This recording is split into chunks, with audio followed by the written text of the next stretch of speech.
Hello, everyone. Welcome to another DCU Daily. Today is Tuesday, so you know what that means. After this show, we are going to have Tier List Tuesday, but before then, we have an exciting DCU Daily for you today.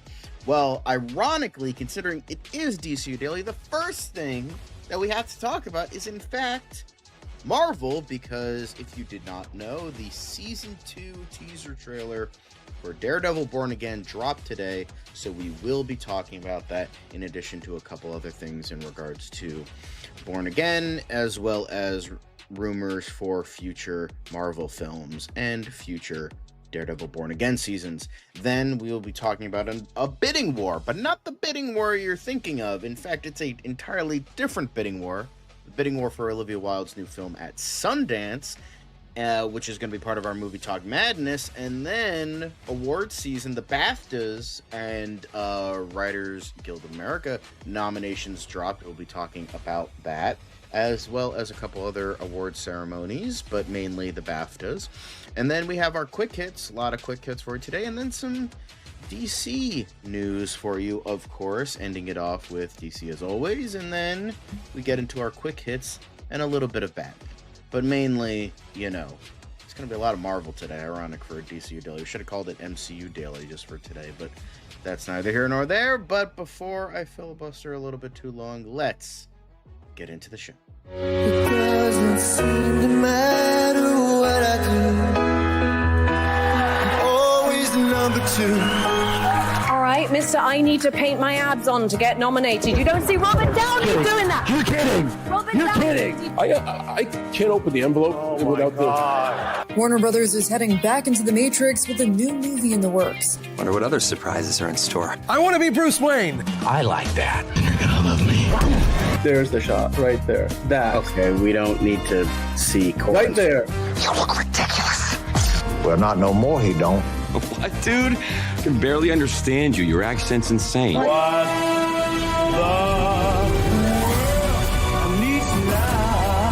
me a hand up. Nope, I'm actually okay. Thank you very much. Oh, wow. Wow.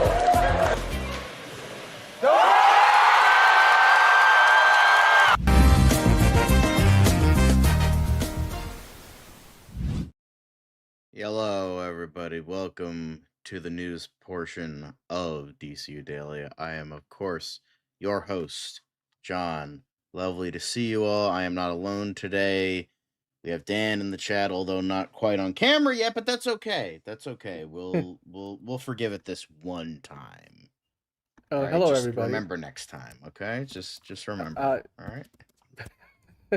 I am here, the voice of Dan for now, but I'm excited. It's gonna be a fun show. Behold, the voice of Thank you. God. The voice. In the word, in the paraphrasing of Joel Kinnaman. Well, the thumbnail speaks lots about what we're gonna get into, because there's some Batman talk, lots of Batman talk later in DCU Daily. We got a ton of Daredevil talk to start, and then we'll fit in a bunch of not Oscars, but BAFTAs and WGA nominees, and I mean, we got some Stephen Colbert news that dropped today.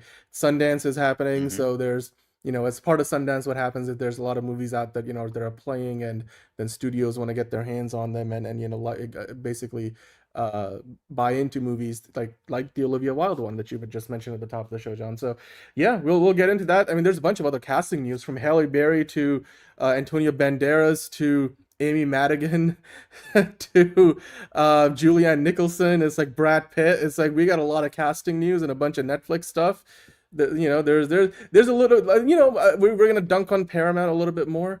Lots to get into as per always. And we got people in the chat. Yeah, Tony, Ron, Dr. Doom, the Doctor's here, boy. Emo Nerd Girl, Monique, this person who just left periods and commas. Monique. Yeah, I saw that. Ron is here. Welcome from Canada, Ron. D. Cole. You mentioned the Doctor's here, boy. Oh, I just realized what that was spelling out. That's a cool name. 1000% right now. That's right. That's right. Wasn't I a want to. million I want. years. I'll have some of It was what like you're an hour. having. Calm down. Wasn't that bad. Doctor Doom. Well, they did drop. I mean, if you're talking about the Wonder Man, they dropped all the episodes and all 8 of them. I haven't seen them yet, but I do plan on getting to them between tonight and tomorrow, and then on Friday's show I'll review the whole show, well, the whole series. That sounded repetitive, but yeah. As Fiona would say, let's effing go. Yeah, I think Fiona is watching right let's now. effing go, because Yeah, the first Caleb. thing we got is It's a MCU Daredevil. Weekly to Yeah. talk about a little bit of Daredevil. Was And it I weird agree. as hell? I don't know. Was it? It was kind of weird. Like, the music choice was a little weird and kind of surreal, but like, yeah, it was a little weird. So, sorry to keep y'all waiting, because oh, hello Noaf, Exa, is that how you say it? But it was on me. It was on me. You know, I was running a little behind, and I wanted to make sure I got John everything that he needed before we started the show. So I'll take full blame for that. Sorry about that, guys.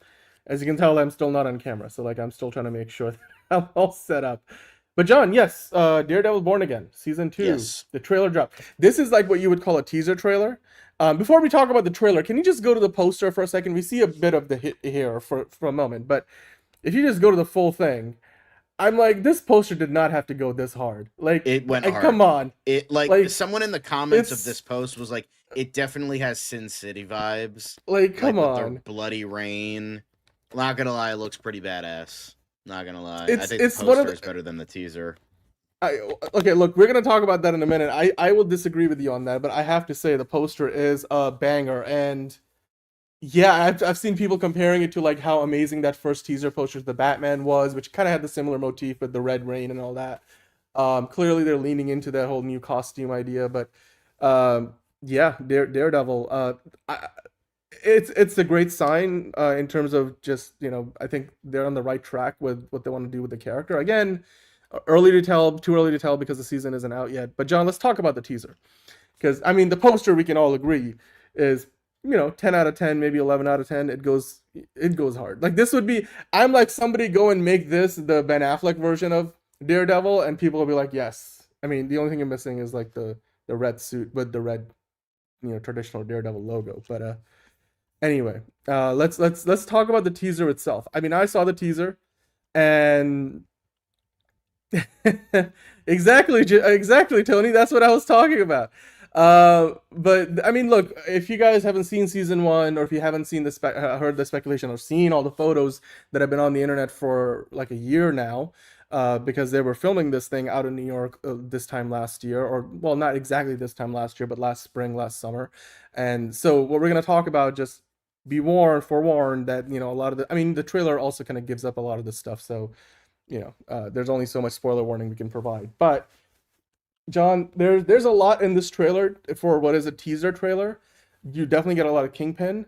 Kristen Ritter is back, of course, as Jessica Jones. Of course, we know Karen Page is still alive, and then maybe Fozzie isn't dead after all either. So a lot happening. I love the suit. We get a look at the suit towards the end of the trailer. I mean, I think, isn't it the same shot that got leaked from one of the Comic-Con things last year? I think like Kristen Ritter leaked it by accident. It's the shot in the tunnel with Karen walking along with, you know, of course, Matt Murdock in the suit. I thought the fight sequences hit well. The music choice was good. Like, it wasn't extraordinary, but it was good. And I like the pacing of it. And again, I mean, for what amount of action we show, including, you know, Kingpin's ego, of course, like he's boxing out some jobber or whatever.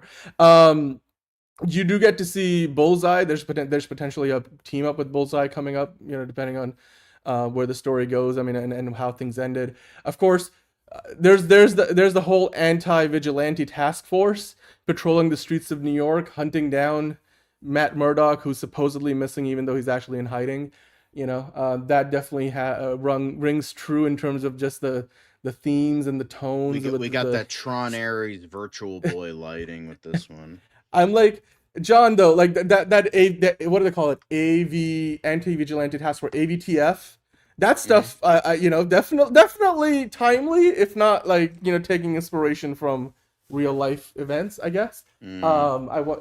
but it definitely gives you the sense that the bad guys Although are they on did top, give us and the the good guy has Sopranos a shot long way to go. with Michael Gandolfini. Oh, with the trunk? In the With the trunk. It's in like, the trunk? I see Yes. what you did there. All right. I caught that reference too. I mean, John, I'm gonna say this. I'm gonna go out on a I'm limb not saying and it was say a bad trailer. It's just like the thing I didn't like was the music. Yeah. It was way too weird. Like, and like the random shots of like SWAT team like clapping, like well, with high-fiving kids people. and Like, stuff. that But was a this is little the weird. I think this is being a teaser trailer. They're throwing a lot at us, but No, but it's. I mean, we got a little bit of Matthew Lillard. Yeah. He's in the trailer as well. Mr. Charles, whatever Yes. that character's gonna be, he's gonna be, Yes. of course, not on Kingpin's side. Yeah, the trunk shot, Caleb, of course, and yeah, we got the double D's, Justin Gee. Yeah, probably one of the best things of the trailer. I mean, we knew about it already, but thanks for the super chat. I mean, John, I'm gonna go out on a limb and say I called for a teaser that's meant to get me excited for this, because I still wasn't really buying into season 1, and sure, there may yet be some dodgy CGI, fight sequences or like stunts at the end, and maybe this won't completely land.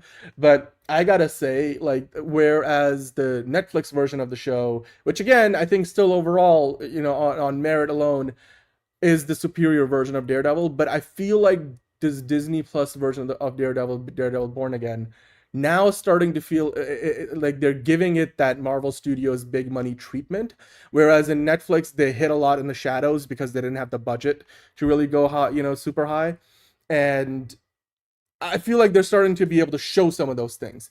And so I'm going to give it a 9 out of 10 because it raised my excitement level, and I'm not even somebody who's a hardcore Daredevil fan. So coming from somebody like, who's like was going to see this in passing, I'm like, okay, I thought this was pretty damn good. Caleb not so hot on it, but Justin Gee guy asking which criminal is more screwed, the criminal who sees Batman smiling, Daredevil smiling. Yes, there's that shot at the end. Honestly, for me, if I had to say, yes, I would say when Spider-Man stops joking. Stops joking, dude. You're fucked. Here's the thing, because when Batman's smiling, he smiled before, like in various bits of context, like because you got the trademark Batman smirk of the, Kevin Conroy and Ben Affleck, did it. Got that down. But got that down. For me, Daredevil smiling is a little worrisome. But when Spider-Man stops joking, you are so supremely you're signing a death warrant by that point. If like Spider-Man comes to you and he's not joking, you are fucked. You are fucked ass backwards with a cactus strap on. You are so fucked when Spider-Man stops joking. It's like you're done. Yeah. You're done. But yeah, that was chilly. But yeah, I think I mean, because Spider-Man is the only superpowered like hero there. I'll it's like chase you to the ends of the animated Spider-Man did give us some pretty meaningful moments, not gonna lie. Yeah. Well, I mean, but like that's the thing though with Spider-Man, and we're getting off track a little bit here, but yeah, I know.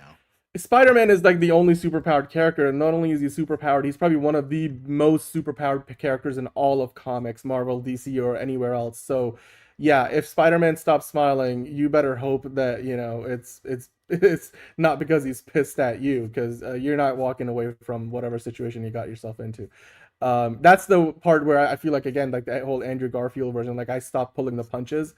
I'm like, can you imagine, like, if they actually made Amazing Spider-Man 3? And we got to see the dark side of Spider-Man and kind of give him like the Batfleck arc almost. I mean, maybe it's a little too dark for Spider-Man, and I don't know how well received it would be, but I'm just saying, like, that's the scenario we'd be talking about. But anyway, yeah, I mean, John, your thoughts on the Daredevil trailer? I mean, obviously, I just completely, gloated or like glazed the trailer as much as I could. Hello, Fiona, in the chat. Family, and saying hello to everybody in the chat.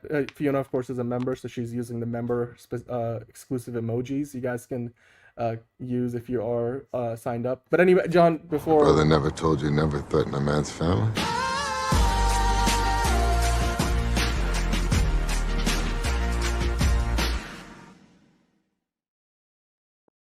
Yeah. But before I digress any further, John, your thoughts on the trailer? If you, how would you rate it? It was just like I think it gave you so much stuff, which is what I really like. I just didn't like the music choices and some of the editing was weird. But it was like a solid like 7.5 out of 10 trailer.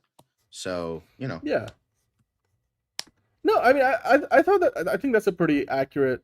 Well, look, again, I'm gonna say 9 out of 10 because that's my reaction. Like, it's only, well, I've seen it a couple of times, and the last time I watched it was within the last half hour, so it's still fresh in my mind. And I know, John, you watched it even more recently than I did. It's only been minutes, well, fewer minutes than even when I saw it. So, maybe it will grow on you. Who knows? But we do have, of course, a lot of coverage on comicbookmovie.com about the trailer. I mean, some of these shots are only in the trailer for like half a second, if that. But let's break down these 6 things that they went over in this article, because I think that kind of covers a lot of the big themes. And we'll start with the Matt Murdock being missing. And they're really just talking about here how, of course, we know Karen Page is alive. That's not a spoiler at this point if you were watching the first season. And the Anti-Vigilante Task Force, the AVTF, doesn't quite roll off the tongue, but that's sort of Mayor Fisk's, I guess, personal Gestapo force. Again, feels very real world inspired, but there's I guess there's nuances to even some of the shots they show in the trailer. Thank you for your figure drawing for doing the conversion for us there. But John, do you think they'll be able to do justice to the, of course, the relationship between Matt Murdock and Karen Page, and they're kind of hiding out? And how do you look at the AVTF thing? Because in the past, like there's definitely been times when Marvel, because I mean, Marvel under Disney they don't really tell stories that are too on the nose politically, right? And I'm not saying the AVTF is a very political choice in terms of their portrayal. I mean, some of the best stuff, the stories we tell are analogous to the real world events, but a couple of steps removed, so that we can kind of examine the themes without being so personally polarized by it. And having said that, like I think, for example, in the Falcon and the Winter Soldier, they had that scene where Sam Wilson is about to get arrested, and the both of them, between him and Bucky, are walking along, and they stop him, and then they put Sam on the car with his hands behind his back and cuff him. And of course there's all the stuff with Bradley and the Captain America that nobody knew about from back in the day and he was experimented on, which again was inspired by real world events. Not that there's a real world Captain America, but so Marvel has sort of toyed with those kind of themes. But I feel like this storyline potentially has could say a lot, and especially be really timely. I don't know what you took from that, because again the teaser is not very long, but I just wanted to get your take on it. I mean, I think this is interesting and all that. I think I'm curious where it will lead. I still have not watched season 1 after the very middling reviews. So, but if season 2 is again on the level of the Netflix shows, since this was made purely after the fact, this was made purely after the production problems of season 1. So I'm curious with how that will actually work and in its favor or against it, and we'll see. So I'm just curious how I don't think anything will live up to the original show. I think they made that very clear, but might as well if it's even maybe I'll give it a watch. I don't know. Sorry, you got cut off. You're saying if it's half as good? If it's halfway decent, then I'll give it a watch. Yeah. Okay, that's fair. That's fair. I just wanted to kind of point out again. I think the even when they kind of announced the season 1, we get to the whole AVTF idea. I was like, okay, this could be very interesting. I mean, it's could be polarizing. Maybe they'll nail it. Maybe they won't. But then you had the Jessica Jones return, of course. John, are you excited to see Kristen Ritter back? This is not a surprise anymore. They spoiled it a year ago. But are you excited to see what they do here? Because It certainly seems like with this, and then Mike Coulter talking about things, and even who am I forgetting? The one of the what's the other member of the Defenders, Iron Fist. I forget the name of the actor, but they've all kind of talked about potentially being back. Finn Jones. So are you excited to see that this is, again, it seems like it's a step forward, because who knows, we might actually have a surprise cameo or two that we haven't had spoiled yet, because we know about Jessica Jones, but maybe Luke Cage might also show up at some point in the season. I mean, I would hope so. I can't imagine. I would imagine they're probably doing a Defender a season, even though the Punisher wasn't really a Defender. Like, he was, like, in terms of like the Netflix universe, I think each person is going to get a cameo in the show. Like, you had Punisher in season 1, you're gonna have Jessica Jones in season 2. I think you're gonna have Luke Cage in season 3, because I think Mike Coulter has had conversations. He's like, let's see where it goes, but I think for the most part, they're gonna go with him in season 3, see where he is, because like I think he took control of like Harlem's like underground or something like that at the end of Luke Cage season 2. So we'll see where he is there. And then you have I mean, Danny Rand with Finn Jones's portrayal, he's been kind of like iffy on it, because I know a lot of people didn't like Iron Fist. Like, the season 1 was kind of dodgy, and then season 2, some people said it was better, some people said it was worse. I think I mean, of course, Punisher is he's be not everywhere in the Defender, this year, so you don't got to worry about that. Yeah. But I think Finn Jones is the only one that's like kind of. I can imagine what they're probably going to do is they're probably going to recast him, or not have him at all. Like, they're going to bring in like an Asian Iron Fist that's just not Danny Rand, and because like apparently white people can't train in martial arts for whatever reason. So they're probably gonna do that, if I were to take a guess, if it goes on that long. But I mean, it's already been confirmed that we're getting a season 3, I think, at this point. So I think they're gonna do, like, for every season, like we're gonna get every Defender in addition to Punisher. Yeah. Yeah. Well, let's keep on rolling, because there's a few more here on this list I wanted to definitely get to. Yeah, I don't think we're gonna see Shang-Chi here, by the way, Ron. But Bullseye team up, of course, they do tease that. Do you think Bullseye there's any redemption for the character, because he was, I guess, manipulated, ultimately by Vanessa Fisk into killing Foggy, who I guess that might just be nullified anyway if Foggy's still alive.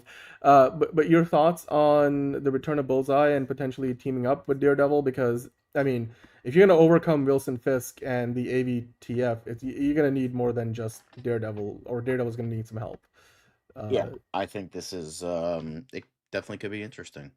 I mean, I think he was definitely one of the best parts of season 3, so yeah. Yeah, agreed. I would love to see what this turns into. And that being said, let's keep on going. I think there's 3 more here in the article. Yeah, the next one, of course, I can't actually read that. What does that say? Sorry, my screen is. Oh, Daniel Blake, dude, Daniel Blake, Mr. Charles, and the Kingpin. Matthew Lillard. It's low-key could just be Matthew Lillard's year. Like, the amount of things this guy is in, and deservedly so, especially after what Tarantino said about him. Are you excited to see what they do with Matthew Lillard? He's pretty much the main reason, like, I would watch season 2. Like, why I would watch the show.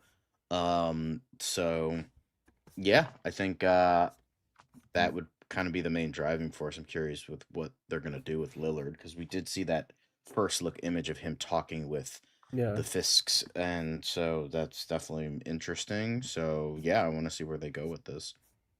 Absolutely, I agree. I think this could be one of the best additions to this corner of the MCU. However long it lasts post Secret Wars. I don't know if they're gonna, when they do the whole reboot post Secret Wars, if this the more street level MCU, how much of that will survive and or completely get retconned. But anyway, let's keep on rolling. We have 2 more in this list. Let's go from number 3 to 2.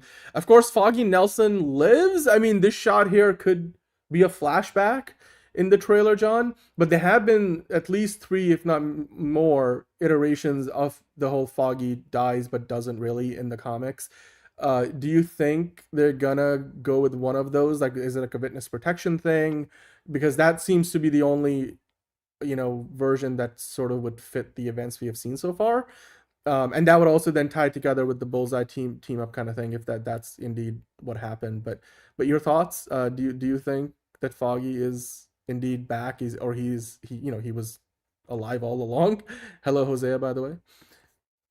I'm willing to believe it, but like I don't know how the hell he would fake his death, but I could definitely see that happening. But this seems more like a flashback to me. It's entirely possible he can come back, but I think it's more than likely it's this scene that was in the trailer is a flashback. Yeah. I mean, and it's not really a long shot either. So yeah, we'll.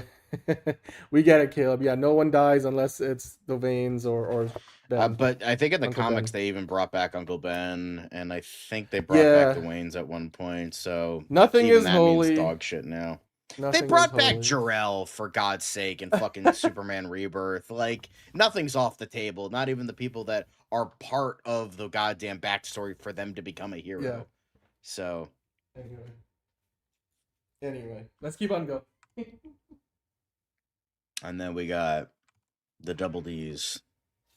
And I'm not talking about Karen Page. Oh. I am talking Okay. about Matt Just Murdock. Just making finally sure. in Just making the sure. proper suit with the proper logo. Very nice. I'm glad you made that correction. Very, very quick to correct yourself there. Thank you. I mean, come on. I mean, clarifying. Deborah Ann Wool is very attractive, but she doesn't have double D's. She's like B cup at best, but that's okay. She's still very attractive, and we still love. Thank you, John. We still love her figure in this, and her acting ability, of course, because she's not just a pretty face. So, Right. No, of course. Like you gotta. I mean, anyway, the point of this is the suit. I mean, John, I think this is the best looking live action Daredevil suit we have probably ever gotten.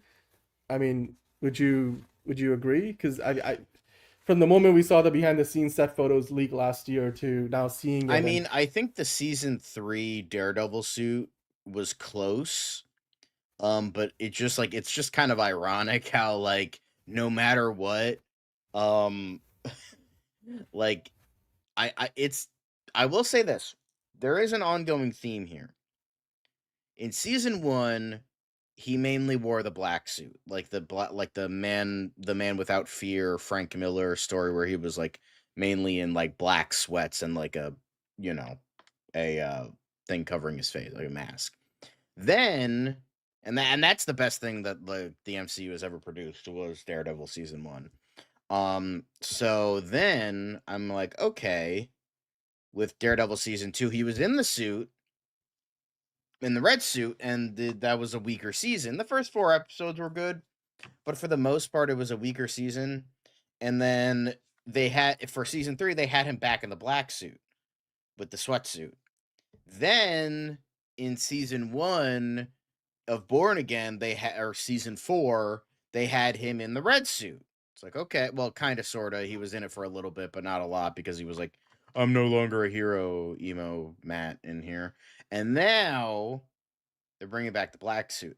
That could be an indication that the red suit is bad luck, because the 2 best seasons we got, he was in the black suit. And the 1 weaker season and the 2 weaker seasons we got, he was in the red suit. So maybe because he's back in black, a different black suit, like the more official black suit, we're going to get some quality with this one, unlike season 4 and season 2. So, just saying. Maybe we'll get some quality. Maybe it's just like an ongoing... I'm just saying. I mean, isn't this the same Daredevil show, like Born Again specifically, where in season 1 we got to see like Matt Murdock had a whole selection of suits. So yes. I mean, although here he's having to like kind of go underground, so I don't know how much he has access to, and yeah, the suit looks great. I love this. I love this suit, and hopefully it leads us to getting the red suit with the double D's. And then we just 'Cause don't we talk haven't- about the yellow suit. We don't talk about that. We don't talk about that.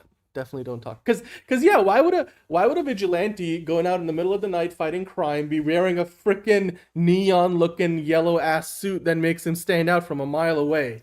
I don't know. It was early in the. I mean, he only had the comics. He only had the yellow suit for like 6 issues, and then he got the red suit. So the yellow suit didn't last very long. And I will say, Daredevil Yellow by Jeff Loeb is actually quite good. Like, that is definitely one of the best Daredevil stories that I've read. So I think sometimes it can work. Just it doesn't work in She-Hulk. We don't talk about that. So, Yeah, I was just gonna say in live action, like it's hard to anyway. And it was more gold than anything than like yellow. But that's yeah. Yeah. Well, John, we do have a little bit more to talk about on the Daredevil front, because not only do we have the actual trailer that just dropped and the poster, which goes way too hard, and we do have some more rumors, as we always do. Rumors are never too far behind actual news, and this one here, actually a couple of them, addressing a potential for season 3 for Daredevil Born Again, as well as X-Men, when they're going to start filming the X-Men movie for the MCU. Now, Daniel Rickman was talking about how not only are we going to get to see potentially the Hand, and what we will eventually get what's I think the leaked trailer of Spider-Man Brand New Day, once that becomes an official thing and is out there for the world to see and Sony uploads it online. It looks like we might be getting the Hand in the new Spider-Man movie. And of course the Hand, I mean, one of you guys mentioned in the chat already earlier when we were talking about the trailer, the Hand has been part of Daredevil stories before, and of course Daniel Rickman was saying season 3 of Born Again will potentially show and showcase the Hand. John, do you believe this? How likely is that to happen? Because we saw the Hand in the Netflix version of Daredevil, and I don't know how you felt about that versus the idea of bringing him in here in the MCU. I mean, it would make sense because for one reason and one reason alone, that's the black suit. Because the black suit in the comics meant the Shadowland arc, which seems like what they're building towards, even though Shadowland arc is very controversial and not well liked. But hey, Spider-Man No Way Home made One More Day seem good. So that's impossible. So they made that whole idea of like selling your soul to the devil and like people forgetting who you are, blah, blah, blah, forgetting all that shit. The fact that they made One More Day seem okay, then they might make it seems like they're going to the Shadowlands, like the Shadowland arc with Daredevil. So I don't know. I think I believe that they're bringing the Hand back. Like, that makes sense to me, because if you don't know the Shadowland arc, that was when Matt Murdock took control of the Hand and like kind of went crazy, and like then there was like a bunch of vigilantes, they were trying to stop him. So so they might be doing something with that, or like maybe they'll like have it be like Daredevil takes control of the anti-vigilante task force, and then like the Hand comes in to stop him. That could be interesting. Like because it's not going to be like a straight adaptation, I don't think, but like the fact that they're bringing the black suit for seemingly no reason other than it looks cool, that might actually be the reason that they are building up to get to the Shadowland arc. So that's what I'm thinking.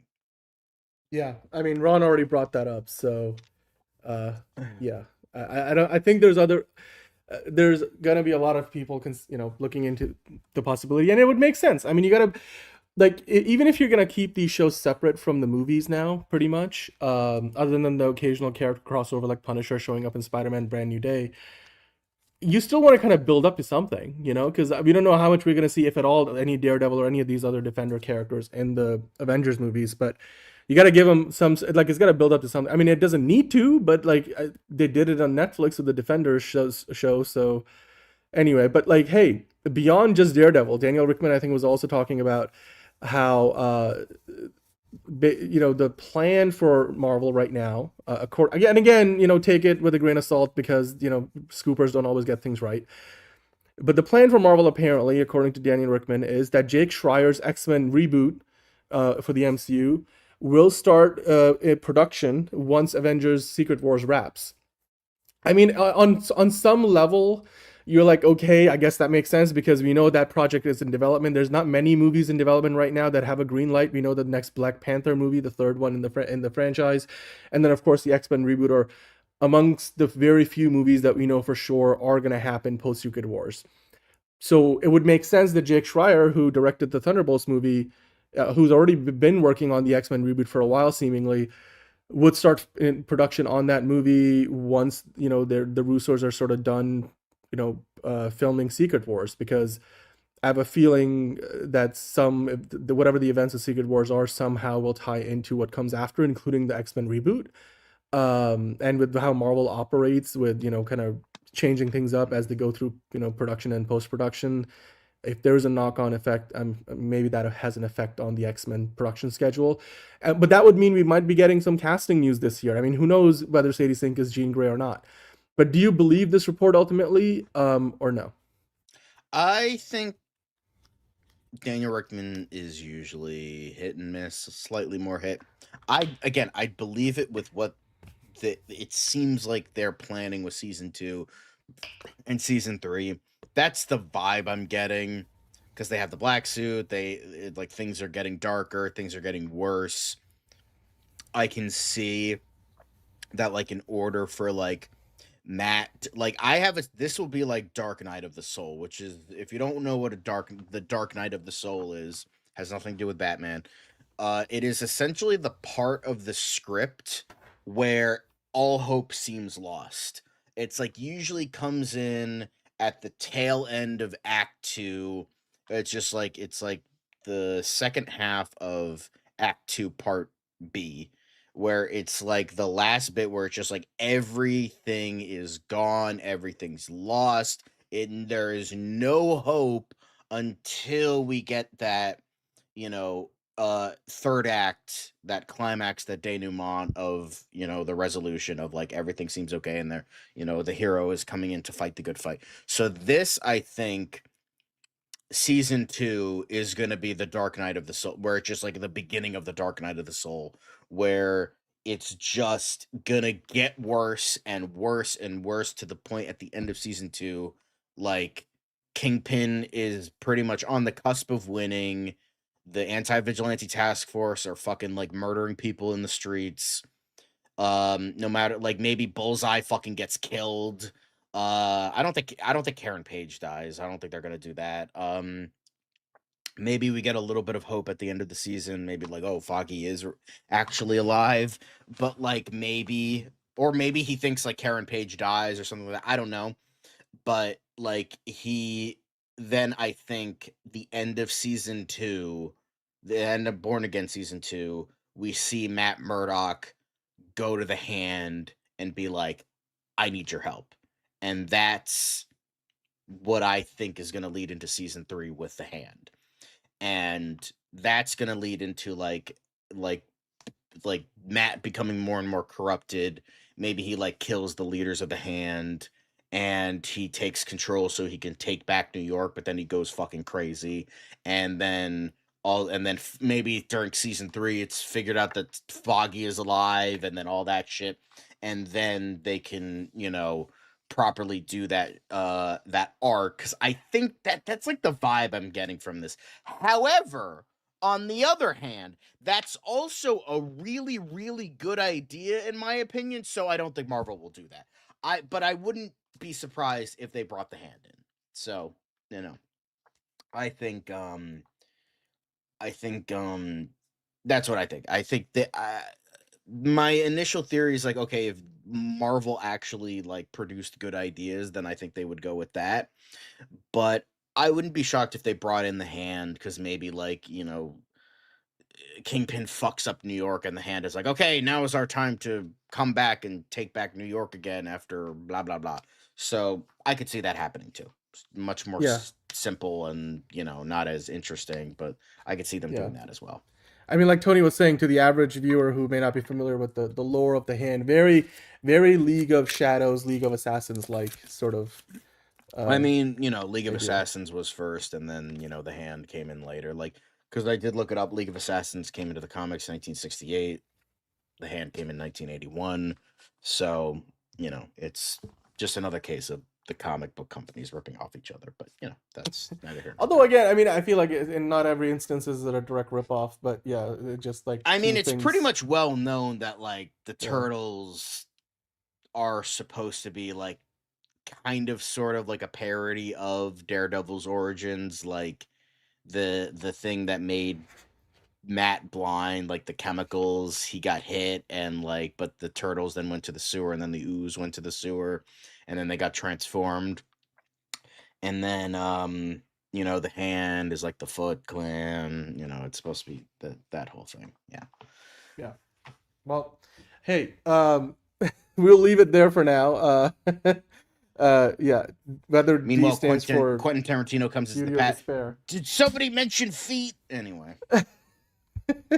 Unfortunately, well, fortunately or unfortunately, Quentin Tarantino has not entered the chat, so we'll leave that there. Daredevil Born Again, season 2, the first trailer is out. It looks, in my opinion, fantastic. And John, I know that you're not as high on it, but I even you gave it a relatively positive score. So that being said, we'll check back in, and once the show comes out. I mean, obviously, there's probably gonna be like one more. Is there a hair standing back there? There's probably gonna be like at least one more trailer before the show comes out, but it's gonna be out like in weeks from now, essentially, month or so. You guys let us know in the chat down below, or in the live chat, or in the comments down below what you thought about the trailer, and of course the poster. I thought the poster was really the best part of all that. So with that though, we're gonna move on to the next part of the show. John, let's do some movie talk madness, shall we? And we don't need to spend a ton of time on this because it's not like a big movie that everybody's gonna go see, but Sundance is happening right now. The last one in Utah before they move to Boulder, Colorado. So usually at these big festivals like Sundance, what you have happen is you have movies come out and play, whether it's in or out of competition, and sometimes it's from notable directors having directed some A-list cast members and telling stories that they wouldn't be able to do with like a big $150 million studio budget. But a lot of times those movies, gain the attention of those big studios, and that seems to have, triggered a bidding war at Sundance for Olivia Wilde's The Invite, which of course you see her image from it. Olivia Wilde's in the movie herself, Seth Rogen as well. I mean, you got Edward Norton. I can't tell who that other actress is in the photo, but you can see it's a star-studded cast. Now, of course, there's two pieces of news here, John. If you stick with the headline for a moment. There were earlier today, Variety broke that the bidding war has sort of narrowed down to A24 and Focus Features. Focus Features is like the prestige arm of Universal Pictures, right? So that's like a Comcast Universal, NBC Universal thing. And of course, A24, we know A24. Then apparently the field widened again, because while we thought per Variety that A24 and Focus Features were the only two bidders left, John, if you go to the next article in Deadline, by the way, hello, Movie Spud. Thanks for joining in live. Hit the like button while you're here. Yeah, and Monique, definitely sad to see Sundance go, but I mean, they'll be in Colorado. I mean, they've outgrown their original digs, but they'll always be a legacy, with Robert Redford and what he started there in Utah. Having said that, John, according to Deadline, that bidding war narrowed and then widened again, because while A24 and Focus Features are still in the picture, Warner Brothers, remember we talked about this they just can't a few weeks get ago away from this shit no matter what. I mean, in this case, they're in the bidding war. Okay, gotta. But in this case, they're not the ones being bid on. They're the ones doing the bidding. And it's not Warner Brothers proper. Like, it's not Warner Brothers Pictures. Like, it's the new film label. I don't even know if it's really has a name yet, but it's the new contemporary film label that's being started up. I think we talked about it a few weeks ago, and their goal is to bring in, not only make original movies in-house, but also go out there and license to distribute other movies of the like that we're talking about here. And again, it kind of further underscores that Warner Brothers wants to, commit to not only making those big studio tentpoles like a Harry Potter thing or a Lord of the Rings or more DC stuff. They also want to continue making original movies and showcasing artists, or a movie like this that's already made. They want to champion it. I mean, the hope here would be, because this new contemporary film label at Warner Brothers, their whole premise is they want to use I think what do they call it? Viral marketing, techniques and tactics and campaigns to spend less money and have more efficient viral campaigns to promote movies that are targeted at younger audiences, and basically, get a much higher return on investment than most other studios are able to do. Basically, what Warner Brothers is trying to do is they're trying to start up a little A24 or Neon in-house, and they've got the talent to do it because the folks are coming from those art house studios that are going to be running this label. So to me, that's significant, because all of a sudden Warner Brothers is immediately saying this new film label that we have just stood up, which by the way is meant to be our version of A24 Neon, and to a lesser degree Focus Features, but that's basically what Universal's prestige label is. They're saying, look, we're out here and we're going to be bidding right away, and they're already starting to make their mark.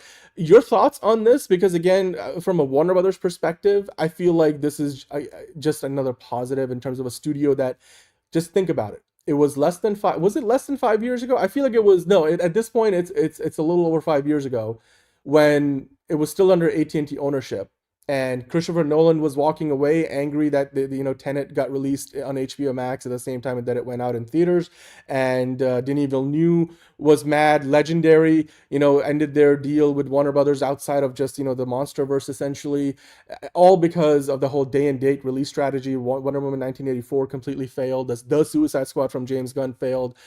I mean, partly to do with the pandemic, but also because of the whole day and date HBO Max release strategy. You go from that less than a decade ago to you see what Warner Brothers did at the box office last year, and now being a prime asset that Paramount is trying to fight over with Netflix. And Warner Brothers is clearly now firmly probably the go-to studio once again that champions filmmakers and original stories. And I'm not saying they're perfect, I'm not saying they're necessarily the best even at doing that, because you still have Neon and A24 and a lot of these other art house picture studios that's all they do. But I just wanted to kind of get your perspective on this, because it wasn't that long ago that everybody was like, Warner Brothers is the last studio you want to work with, and here we are, and they're once again the belle of the ball. And whether you give that credit to David Zaslav or the many other people that he's brought in or has hired or who are working with him, how do you look at this? Because I mean, regardless of who wins, whether it goes to A24 or Focus Features or the Warner Brothers film label, to me personally, the fact that Warner Brothers is in this fight to begin with their new label that they've started, that's a whole 180-degree turn from where they were 5-6 years ago. It's interesting, and it just makes me question, why the fuck are you selling the company? You're doing well now. I don't fucking get it, but I don't know. That's just wish fulfillment at this point. I know it's as long as it doesn't go to Paramount, but still Netflix. I think it's highly unlikely, considering Paramount is not willing to throw more money at the problem. I mean, you could say more money, more problems, but at this point, that's the only way they're going to get back in that bidding war. But this bidding war, on the other hand, I mean, look, it's kind of like the football analogy would be when I say football, European football is like a big club investing in younger talent and then growing that talent while also bringing in veterans. Whereas for a long time, Warner Brothers were just we're just gonna go after the big stuff and that's it. But last year, some of the biggest movies that Warner Brothers put out were all horror movies, smaller budgeted movies. And Weapons has Oscar nominations. Sinners led the way, broke the record, and has a unique ownership structure with Ryan Coogler getting the rights back after 10 years. It's they're doing things that no other studio is doing. And I just feel like this is another great example of Warner Brothers just again just the fact that they're in this fight with A24 Focus I Features. mean, for Netflix that is the movie. lesser of two evils, but I still would. The best course of action would be WB not getting sold off. Like that would be. Yeah, which I mean, look, maybe that still will happen if ultimately the regulators block the deal, which we'll actually talk. We were going to talk about that in the quick hits. There might be some hints about where that might be headed. Having said all that, John, I think that's going to be all for now. But you guys let us know in the comments with regards to the whole Warner Brothers new contemporary film label now fighting it out with A24 and Focus Features for Olivia Wilde's The Invite, which is a big hit at Sundance, and it's a 3-way fight between these studios and that film label from Warner Brothers didn't even exist a month ago.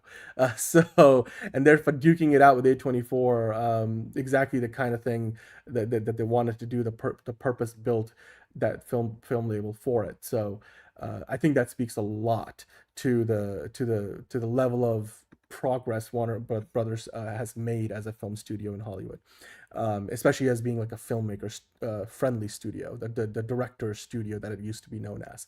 But you guys let us know in the comments down below what you think about it. In the meantime, we're going to move on to, of course, this is going to be one of the more fun parts of the show.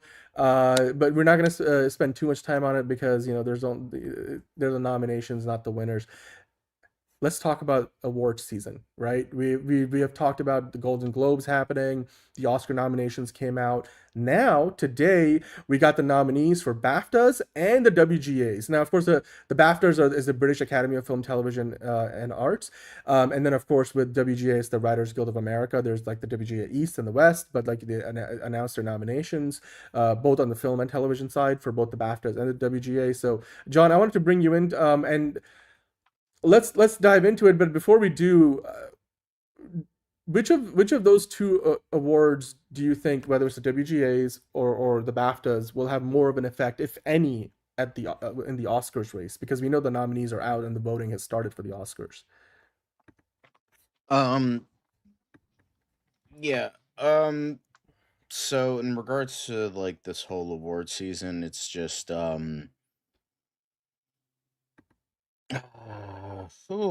is tough. I don't know. It's just like I don't know. Like I try not to think about the award season because it's just I don't even really care about the Oscars that much.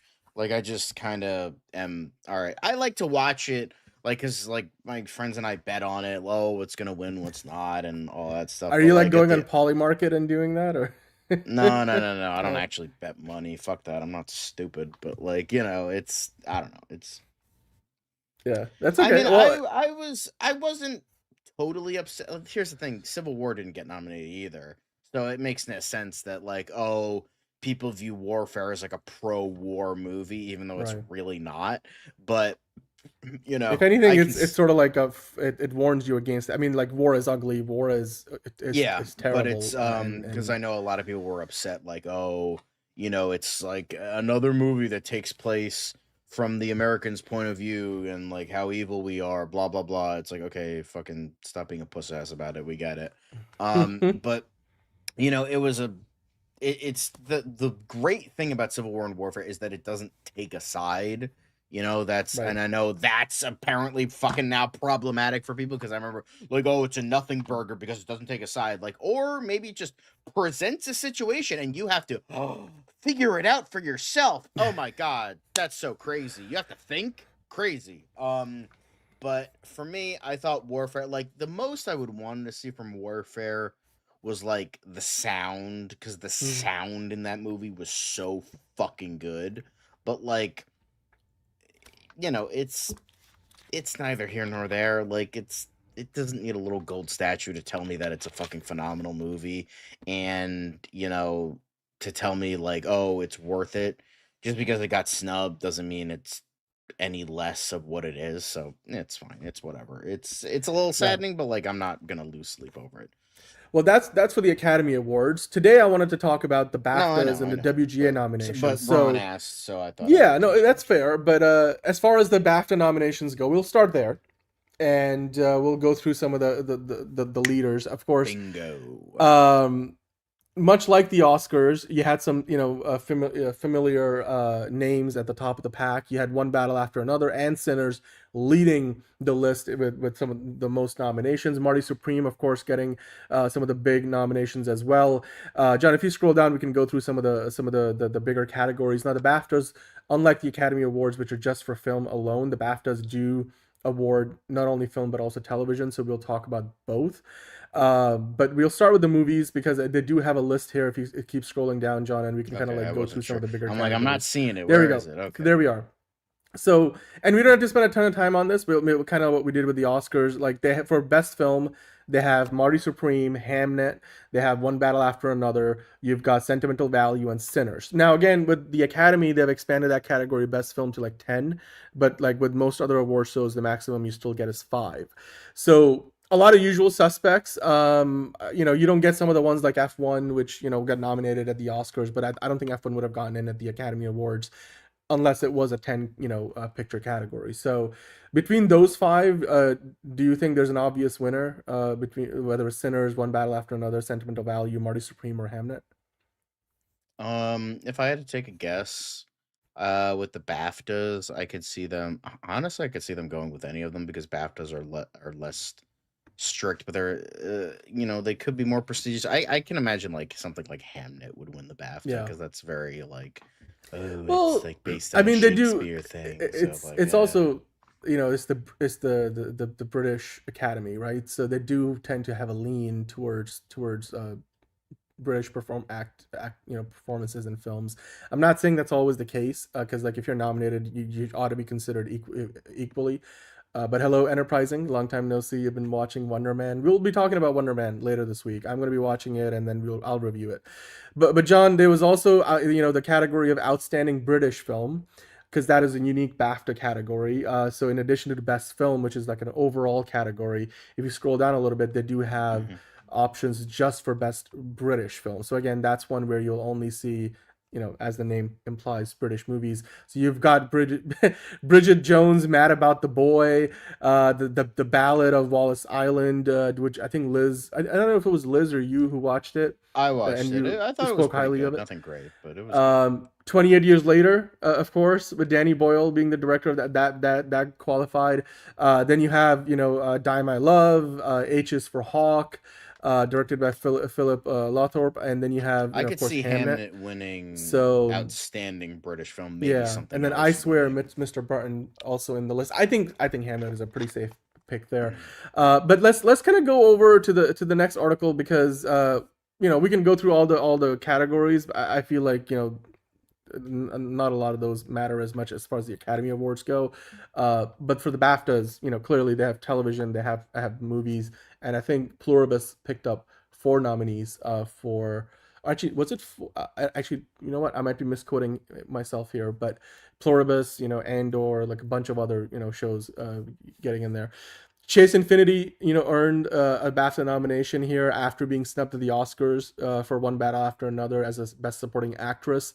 John, are you surprised that the BAFTAs picked Chase Infinity, whereas, of course, the Academy picked Tiana Taylor? And, of course, Tiana Taylor won the Golden Globe in the same category. This is the first time at one of the major awards that we're seeing Chase Infinity getting the nominee over Tiana Taylor, in a sense.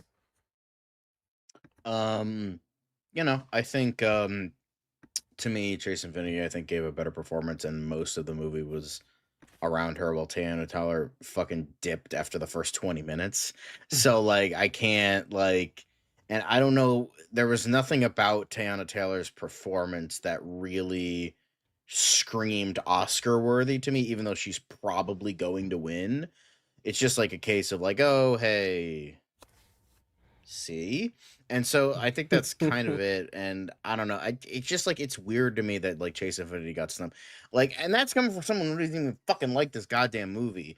Like, Chase Infinity was like the best part of this movie. Like, because the thing is, she acted against people like Leo and Sean Penn and Benicio del Toro and fucking held that her dude is own a legend in this and film. held her own well. Yes. So the fact that like...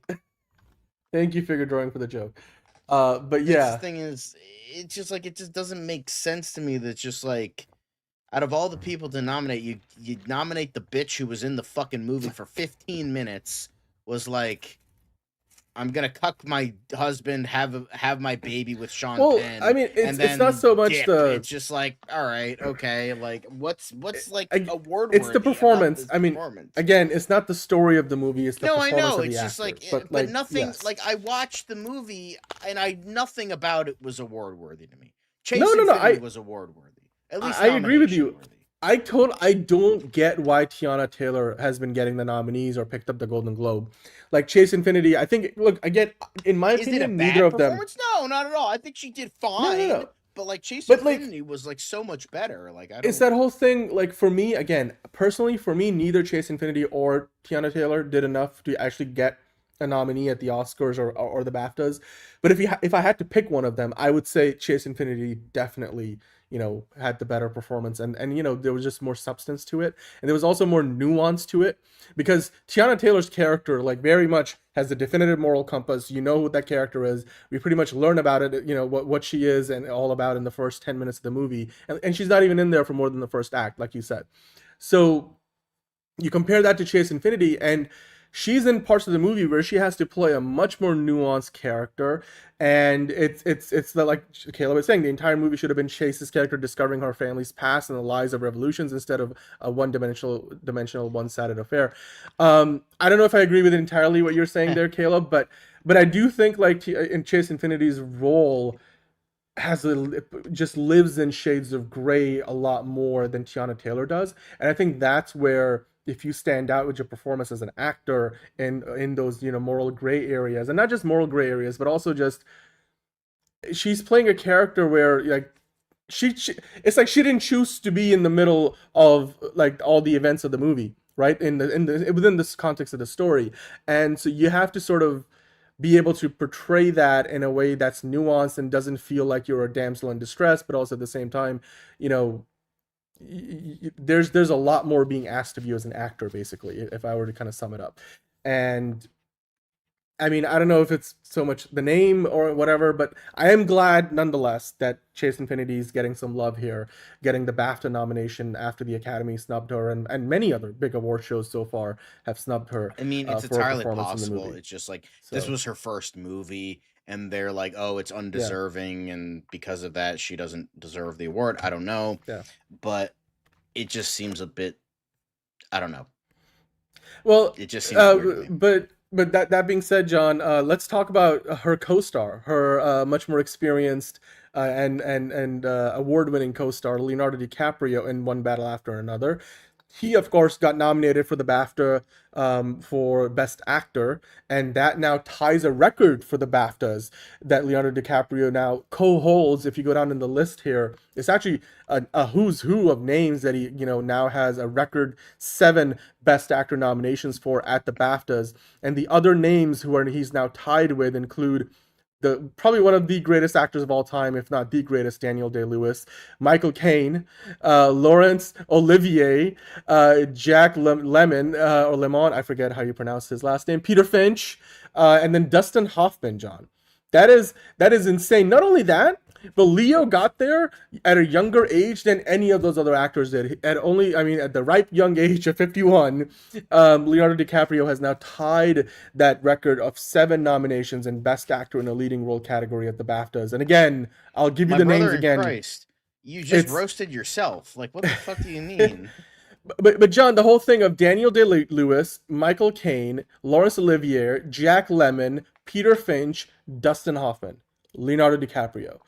It's kind of insane to think about that. Like, your thoughts on this? Again, Leo, whether he wins it or not, whether he deserves to be in the fact that he has got these 7 nominations, and he's already got an Oscar on his shelf. He's won BAFTAs before. It's just like but whenever Quentin Tarantino is like in the chat, like getting talked about, you're glazing PTA. So that's why I'm like.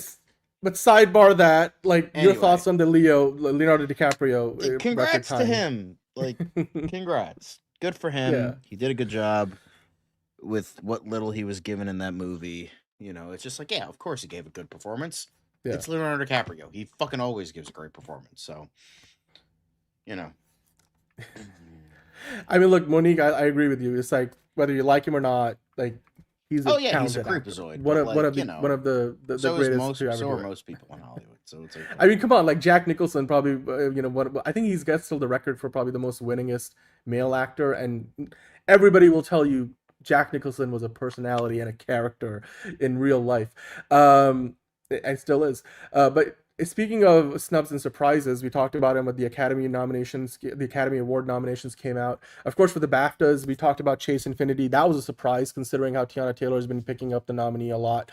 But then, Wicked's tough run continues, really not getting much love at all. I was surprised to see, the I Swear, the Brit indie, that got some love, but again, it's the BAFTAs. There'll be movies that will get nominations here that don't get nominations in other more American-based Guild Awards or the Academy Awards. But were there any other big surprises for you, John? I mean, was it surprising to you that Wicked didn't really get much love either at the BAFTAs? It's a lesser movie. Not a lot of people like the Act 2 of Wicked, so it's like, whatever. Yeah, people are at this point just laughing at it. Okay, well, let's look at one more thing. Fucking drama that Cynthia Erivo and fucking Ariana Grande. Like, well, we'll wait oh for my Liz god, I to... get emotional at the sight of a helicopter. Okay. Okay, well, you know what, John? We talked about earlier in the show. Warner Brothers seems to be on a winning streak of some, legend at this point over the past 18 months, let's say. Because not only did they, they pretty much doubled Netflix's nominations at the Academy Awards, right? Like with 30 nominations and Netflix at 16. The second highest was Neon. Paramount got none. But at the BAFTAs, Warner Brothers Discovery overtook Universal to lead the nominations for the Film Award side, of course. So we're going to talk, the TV side we mentioned briefly, but we're really focusing on the Film Awards here. John, if you go down here, they give us the numbers, and again, it just seems like Warner Brothers keeps winning, like Enterprising is saying. If you go down further in the list. Okay. Nominations by studio. There you go. That's the list. Warner Brothers got 27, so almost matching their total with the Oscars, the nominations. Focus Features and Universal Pictures, of course, they're sort of like one entity. When you count them together, they got 24. So that's a lot more than they picked up at the Academy Awards nominations. Netflix still coming in roughly similar number with 14. Mubi with 13. Studio Canal picked up 5. You had Picture House Entertainment with 5. 11. Entertainment Film Distribution with 11. Disney only got 5. Apple 4. Pretty much all F1 stuff.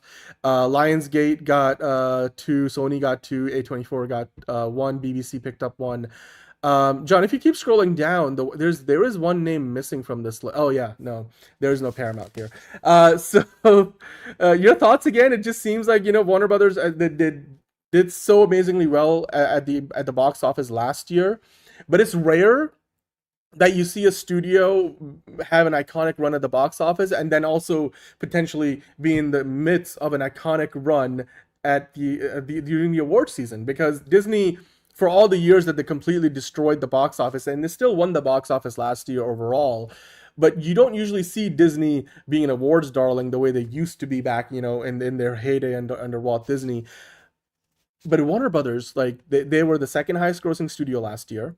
And now pretty much across the board at all the major awards so far, the nominees level at least, they've been leading the way, and in some cases by a wide margin. Are you surprised by this? And then, I mean, it's pretty rare, isn't it? Because like I said, Disney doesn't even get that. Like for all the years that they won the box office and the Avengers movies were like at the top of the box office, they weren't getting this many awards nominations as well. That's pretty unique in today's Hollywood, don't you think? I guess so. I don't know. I mean, I'm just gonna underscore it again. Like, it just seems like Warner Brothers somehow found a way. And again, it will be difficult to replicate that success this year, because it just seemed like they went on this run where they had not only had movies that were making money, which is how they got that opening weekend box office record, was it 7 or 8 movies in a row that opened to at least $40 million or more. But then, they're also making movies that are critically acclaimed to the point of they're gonna potentially be winning a lot of awards in the next few weeks. Whether it's, I mean, interesting for sure, but let's see how many to win, because now it's all about the conversion rate. But John, moving past the BAFTAs, I mentioned earlier that the WGA also announced their nominations today, and the headline here in Deadline, they talk about how Sinners, One Battle After Another, Hamnet, Marty Supreme, they were, of course, the big nominees. They picked up a lot of nominees in the film categories. Then Pluribus picked up the most in the television side. That's the Apple TV show. Fiona and I have watched that show, and we were watching it every week as it dropped each episode. I will say it's a slow burn, and there were times where I was wondering where the show was going, but that was kind of the appeal of the show. So I'm not entirely surprised to see that there. I mean, Andor also got nominated. I do hope Andor gets a lot more love moving forward in the award season on the TV side, because that's probably one of, if not the best thing Star Wars has ever done, in my opinion. So, and we know Shogun won in the drama category last year. So, Andor, hopefully they do well this year. That was my favorite last year. Shogun, Andor this year. Are you surprised by any of these nominations? Again, the same usual suspects at the top at the Writers Guild Awards. The Writers Guild, of course, has different categories to like the Academy, but these are the category. These are the awards now, the Guild Awards, because the guilds, of course, of writers has a lot of overlap with those same writers being in the Academy voting for those screenplay awards. So usually if a movie wins, at the WGA awards for writing, for screenplay, that is in the past, at least, it used to be, or may still be, a good predictor of what's going to win at the Oscars. So what are your thoughts on this one? I mean, do you think Sinners has got the edge here, One Battle After Another? Do you think Hamnet will get some love?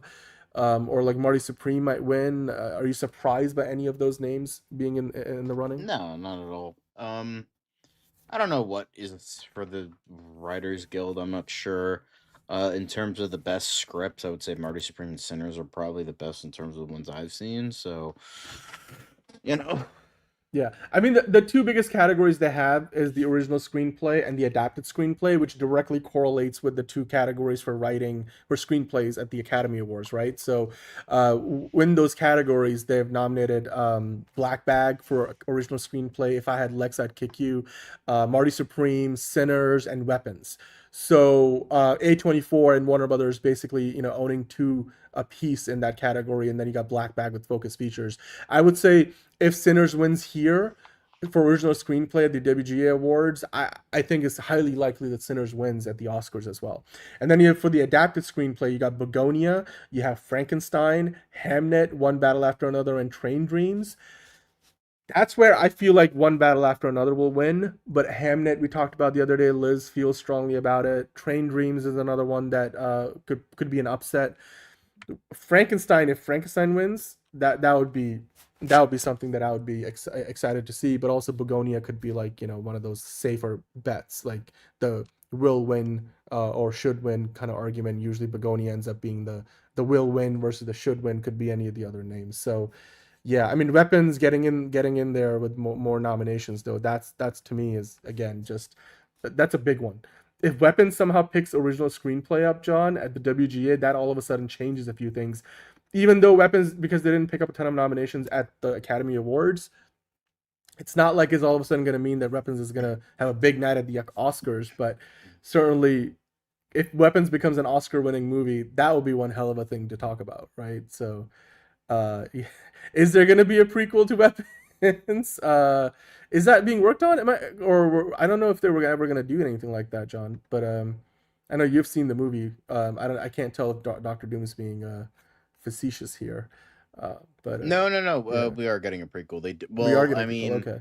It hasn't been greenlit, but Zach Krieger said he was writing it, I think. Yeah.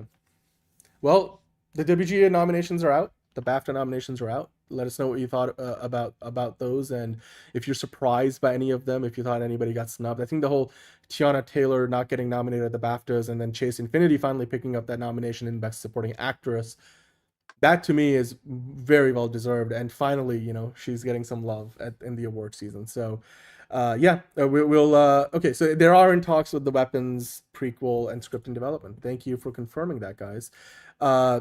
that will do it for the award season talk. And with that, John, I believe we're done with the big news. But now we get into the quick hits part of the show. So I'm gonna turn that music on.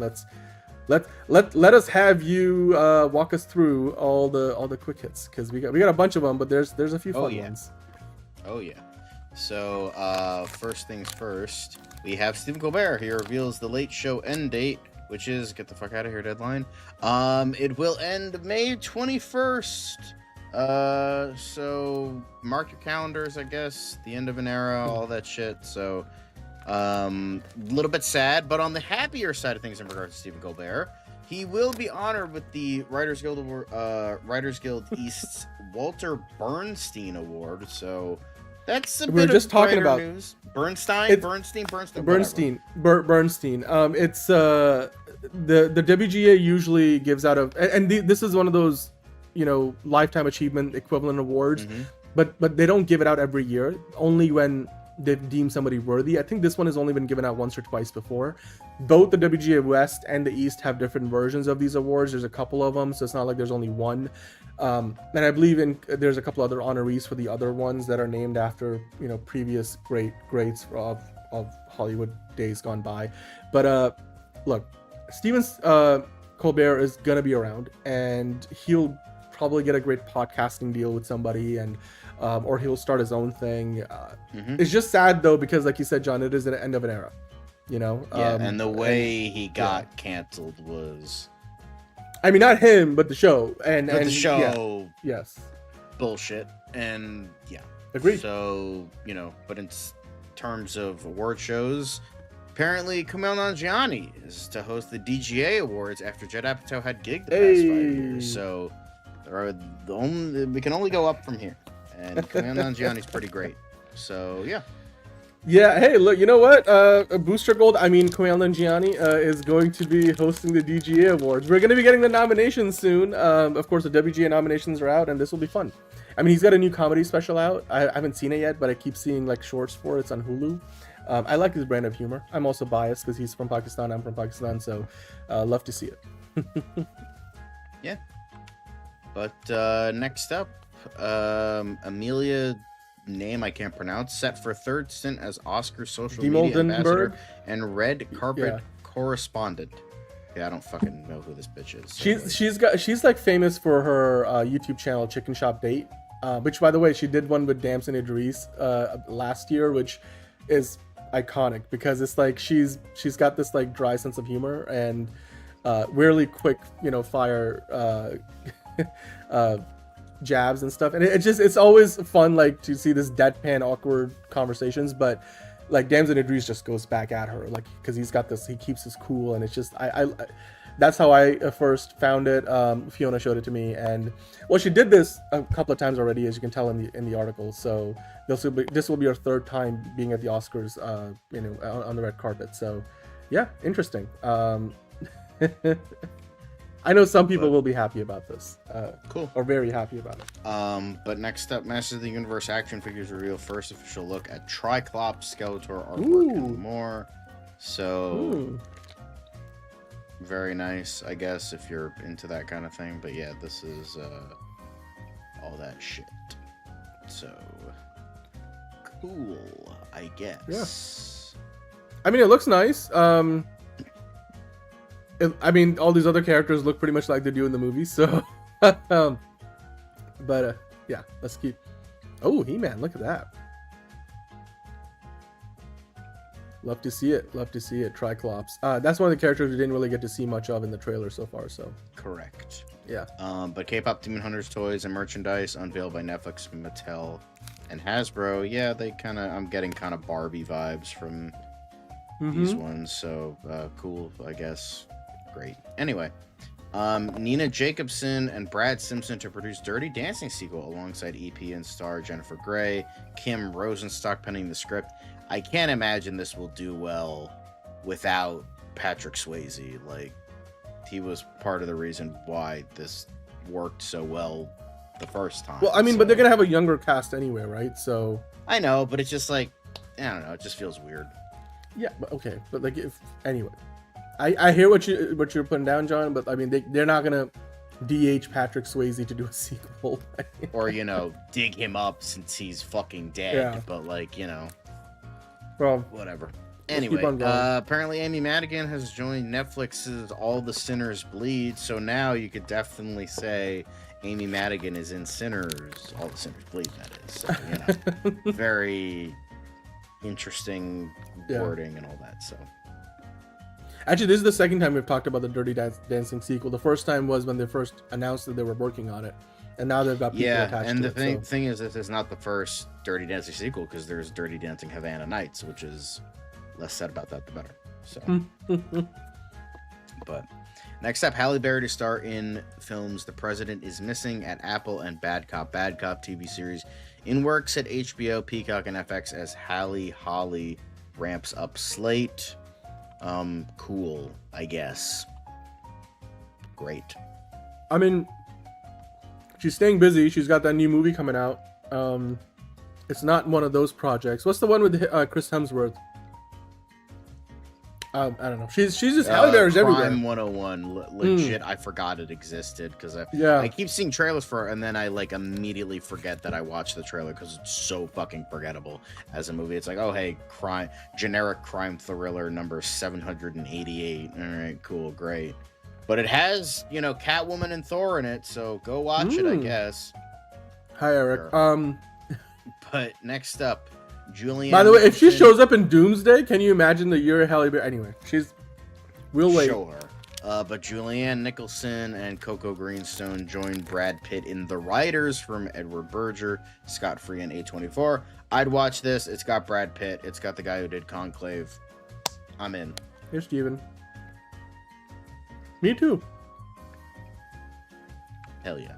Anyway. Yep. Antonio Banderas joins Rosario Dawson, Scott Eastwood, and Susan Sarandon in Unmerciful Good Fortune. Is this the sequel to the Keanu Reeves movie? Very confusing. Anyway, I'd watch it. Got a good cast. Hell yeah. Okay. Shrinking. Rosario Dawson and Antonio Banderas. At Apple TV. So Shrinking is getting another season. I mean, Harrison Ford is bored, so like, all right, just give him another season. It gives him something to do. Dude, this is legit. I keep telling you this. If you're not, I know you're not watching. I know you're not watching it, but like season 3 just started. They just premiered season 3, and it's already getting an early season 4 renewal. This is one of the best things going.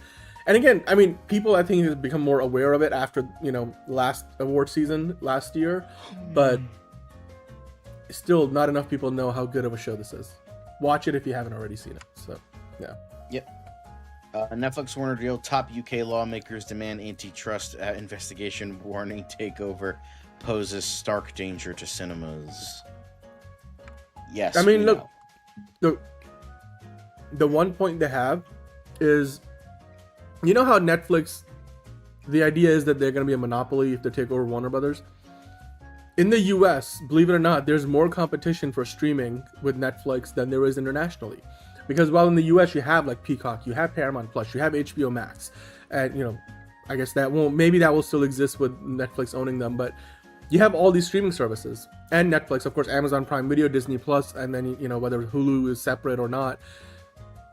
Internationally, there's a lot of, you know, countries, including the UK, where Netflix has an even bigger percentage of the market because there's fewer competitors. Because you've talked about, like, HBO Max isn't in every market. They're rolling it out. Paramount Plus, like, isn't in every market. And so Netflix has even more outsized power in other markets. So it would be even more of a monopoly if it took over HBO Max. So, because, like, right now, HBO shows and movies go to, like, I think it's Sky in the UK had that deal. I forget if that's still in place. But, so I get it. But, you know, we'll see. Because this is the challenge that Netflix Warner Brothers will have, the regulatory challenge. And then we'll see how it turns out ultimately. So, yeah. Okay. But next up, Taylor Sheridan, Western just broke Paramount Plus streaming records with 14.8 million views. But it confirms one. You know what the big problem is? Taylor Sheridan's about to leave Paramount to go work at NBC Universal, and also the fact that the best stuff on Paramount still happens to be Taylor Sheridan produced TV shows and movies is going to be a big problem for Paramount, because soon they're not going to have his services anymore, John. I still think of all the the deals they have signed, from James Mangold to the Duffer Brothers to UFC and everything else, losing Taylor Sheridan is probably the biggest blunder. Not the losing the and Warner also Brothers losing bidding Warner war. Brothers. No, John. But the thing is, it's like, but if you lose Warner Brothers, like if you lose the bidding war with Warner Brothers, you're not losing anything you already had, right? Like it's like, sure, he was, David Ellison is dreaming about becoming the greatest Hollywood mogul of all time. But losing Taylor Sheridan is like real damage to the Paramount brand, because Paramount Plus is built on Taylor Sheridan. Like it's the house that Taylor Sheridan built, and he's no longer going to be living in that house. So it diminishes the value of the streaming service quite a bit. Yeah, but anyway, French lawmaker votes to ban under. It's a brownie, Steven. From social media. And it's not only this, but by the way, okay, sidebar, I saw this on YouTube from BBC News that apparently, because there's a new law that just passed in the UK, now Pornhub and other sites are, like of the ilk are gonna do like age verification in the UK, and of course Australia started the whole social media ban for for teenagers, and now the French lawmakers have followed suit. So there's more of this coming up across the Europe and other parts of the world, and I don't know if America is ever gonna do anything, they're trying. They're close trying to it, but they are very. Or whether it's trying. at the federal or state level, but anyway. Oh, see you later, Tony. No worries, man. We'll definitely tune into Tier List Tuesday later on. I know you usually do, but yeah. But Tyler Perry's Sisters season 10. Hey, he's John's favorite show. All right. 1 million views in just the first 3 days in BET. All right. No, it's Killer Croc's favorite show. Killer Croc loves watching BET. Sisters. Great. I mean, nothing against the show. Clearly. It's just like I'm white, so I don't fucking know anything about this shit. So, but next up, Duffer Brothers. Speaking of Duffer Brothers produced Something Very Bad is going to happen. Gets premiere date at Netflix. Unveils first look photos. Cool. Don't really care. Isn't that like basically Stranger Things? Something very bad is going to happen. Imagine like you know what that something is the Duffer Brothers' career after people realize they're not as fucking talented as everyone thought they were. Yeah, Eric. Yep.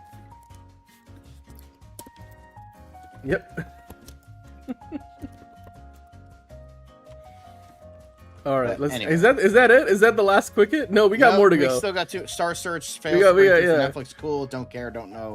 American Idol sings with best debut in 4. Okay, great. Nobody. So basically, John, Netflix was trying to bring Star Search back, and it's sort of like completely falling. I mean, not falling apart, but it's sort of crashed and burned with the ratings, like not doing nearly as well as they thought it would. Because Star Search, for people from the 80s, if you were around back then, was huge, like before American Idol was even that big. And while Star Search kind of dropped on Netflix, literally and figuratively, American Idol just got its best debut in 4 years. So it's a contrast of it. That's the reason I want to bring that up.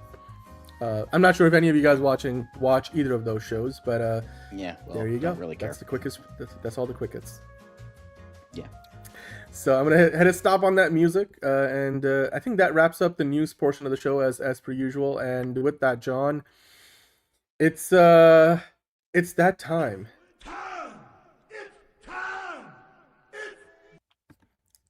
DC time. I mean, another project that's been blessed from the beginning. There's the shot right there. That. Okay, we don't need to see. Right there. Hey, buddy, eyes up here. Now you want to get nuts? Let's get nuts.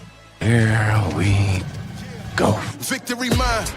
Ask me how am I doing? I'm telling you, really, I'm doing sublime. I never wait in a stewardess line. I just go do it. I'm moving my time. Really had nothing to do with it. How am I moving? I'm moving like you want to shine. Follow my lead. Don't listen to lies. I had to put me all in the line. That's why I know that victory's mine.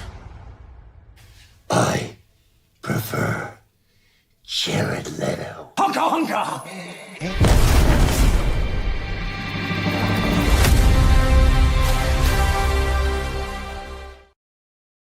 All right, welcome on into another episode of DCU Daily. We've got a bunch to get into today. It's gonna be one of those things where we have news spread out across quick hits, and then we're talking about not the Batman, but just Batman the character, because of it's not only dominating on the big screen, it's also been dominating in the comics.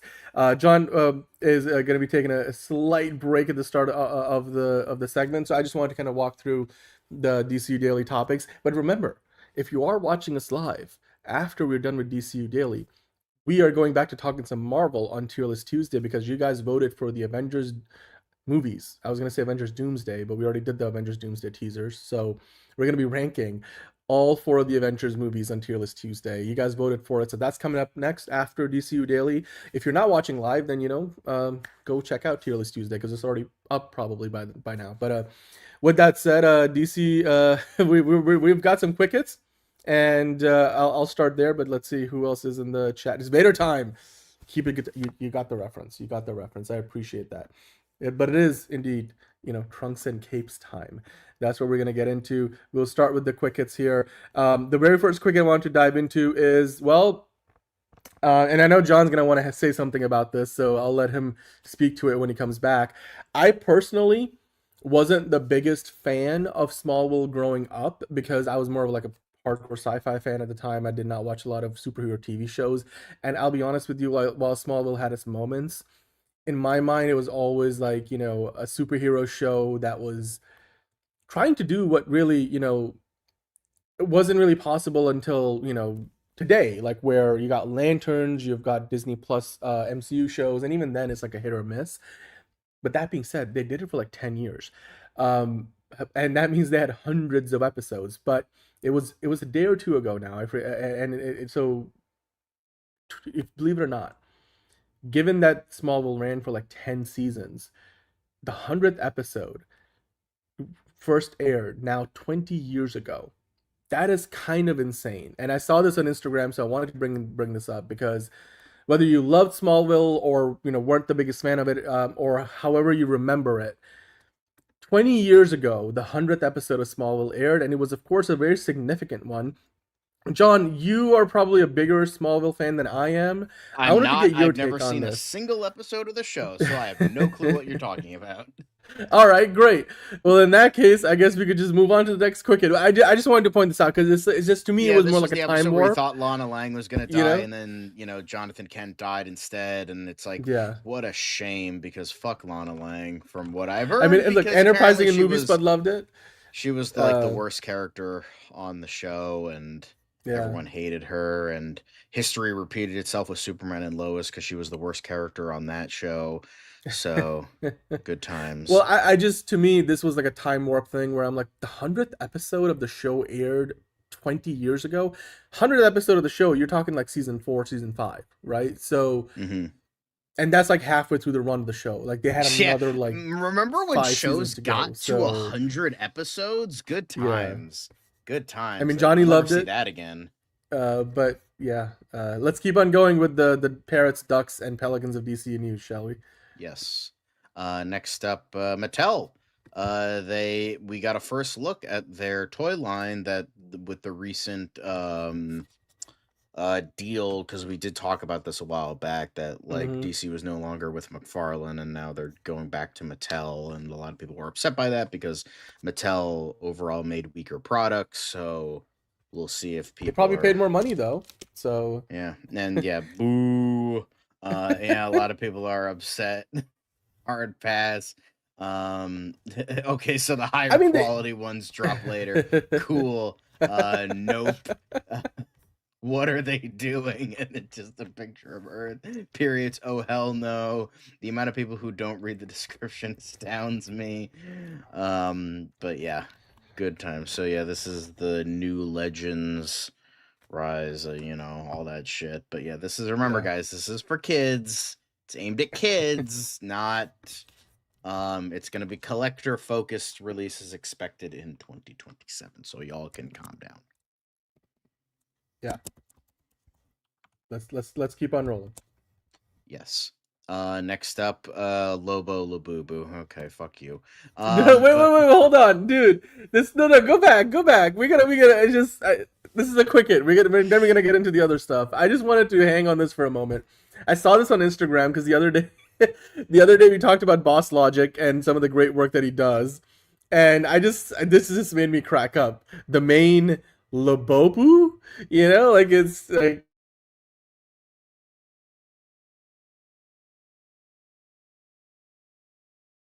I think Cool to me. Dan That froze. looks Dan, are you okay, buddy? that looks a whole lot of fun. You froze for a sec there. We were a little worried. Did I? I'm sorry. I'm sorry. Well, Caleb is saying don't do anything weird with these toys, guys. Yeah. Well, I thought this was funny. I mean, they could easily turn this into a real product, like the main LoboBu. I can't imagine, you know, what kind of comment we're gonna get on this show, from the main man himself, who's usually checking this out. My man. It's maybe they should like have LoboBu be in the LoboBu movie that Sony's working on, and they should turn it into like one of those like Lego movie things where they bring in all these other characters. I just got a laugh out of it. Come on, it's like there's a meme right there. Shut up and take my money. It's like this is Lobo, the main man himself, will be, you know, now restart the LoboBu craze as the main LoboBu. Or LoboBu? I don't know. LoboBu is the right way to say it, I think. Yeah. Definitely gonna see him in Secret War. Yeah. Everybody's in Secret Wars, Dr. Doom. The fragging main man. I love it. I know, John, you're like not into it, but I come on. You gotta just have a good laugh sometimes, right? Like it's anyway. Anywho. Now we're gonna talk about some Batman. Not necessarily DC Batman. Let me kind of switch that graphic. Let's talk about the house that Batman built. That's right, DC Comics, and it's the house that Batman continues to build on not and just on Batman, and on. but all of DC. Not just Batman, but largely Batman, because the Batman. If you look at the headline here, because people like to see yoked up Batman ready to fucking kill fools with a bat axe. So. Sure.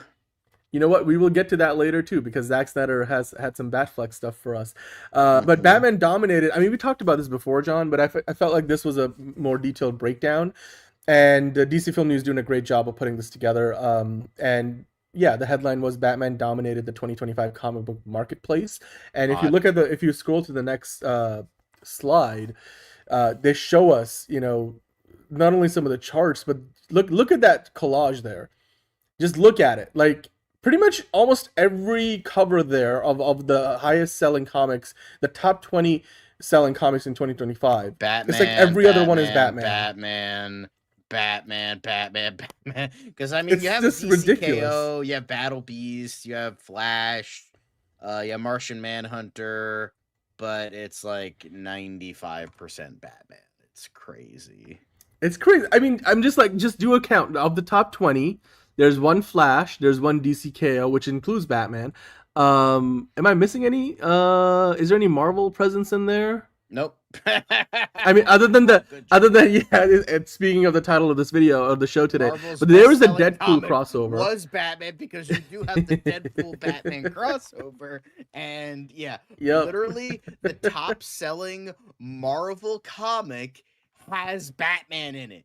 That is how fucking bad that Marvel has gotten, that their best-selling comic is Batman related. Yep. Bruce's back is hurting from carrying the brand. Yeah, and Caleb is right. There's two types of DC character. There's Batman, then there's the rest. Listen closely, James Gunn. There's Batman, and then there's the rest. I say again, James Gunn, there's Batman, and there's the rest. Remember, James Gunn, DC Comics stands for Detective Comics. Remember, Detective Comics is where Batman, you know, first was introduced. So there's Batman, and then there's the rest. James Gunn, sorry, just wanted to point it out. Like, Batman has gotten the fucking glazing for the past 40 fucking years. God forbid if Superman takes the reign for 2 seconds. God forbid. But whatever. I'm just saying, if I was David Zaslav, I'd be like looking at this stuff and I mean, again, it's comics and the movies are different, but even if you look at the movies, the Batman made like $700 some odd million with that movie with Matt Reeves in 2022, and Superman, which admittedly, you know, was hugely popular, still came, you know, a lot shorter. I'm just saying, I know that I glaze Batman a lot, but and I understand that giving Superman the spotlight is totally worth it. Best-selling Marvel Comics does have the best-selling comic, but it has Batman in it. It's Batman in it. Yep. And then you got Batman. I mean, where is Batman not there? Good, but You know, I mean, look at the list though. An absolute Batman and I will Flash were say like number most of it. 22. That shows that this might not be totally. Oh, this is top 20. I thought it was top 25. That was like, hang on a sec. But no, but 20. It got through the top 25. Is Ultimate Wolverine number 1. But yeah, you have Amazing Spider-Man number 1, Ultimate Wolverine, and then Batman and Deadpool as the Marvel Comics that got in there. Oh, and One World Under Doom. And then Keen Spot Enterprises, whatever the fuck that is. Like, wait, what? Mark Spears Monsters, The Monster and the Wolf, number 1 at 29. Keen Spot Enterprises. Damn, by the way, low key, number 17, Absolute Martian Manhunter. Hell yeah. Okay. And then more DC, and then you have Godzilla versus Spider-Man again. Fucking other characters pushing up Fantastic Four. Hey, look, Fantastic Four made it at number 48. You know, an absolute Wonder Woman. With Marvel Rivals, a fucking comic based on a video game. Jesus Christ, DC is just destroying Marvel at this point. It's not even fair. It's just it's not fair. I mean, yeah. Marvel's making cameos and DC is the main character in the comics. It's not even close. It's you know what? Like the title of this video of this show and video are literally accurate. Batman dominated Marvel. Like Batman one-handed Marvel. Batman bent Marvel over and just raw dogged them with no lube and just went to town. Like that is exactly what happened. Because, you know, say what you will, Batman, it always goes back to Batman, no matter what. It always I'm goes just back saying, to Batman. if you're gonna give the people what they want, you know, like it's yeah, Detective Comics getting doves. Thank you, Enterprising. Remember, Batman is, you know, the Detective Comics character. Anyway, I'm gonna stop pounding on that point. But well, you know, let's glaze. Not finished pounding on Marvel because he's still gonna probably keep going. By the way, no. Hey, wrong reference, I know, but it still works. It applies.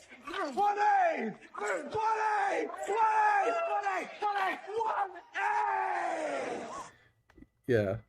Martha, why did you say that name? Anyway, that's what stops him from wailing. And speaking of Martha, by the way, Caleb, that's not always been true.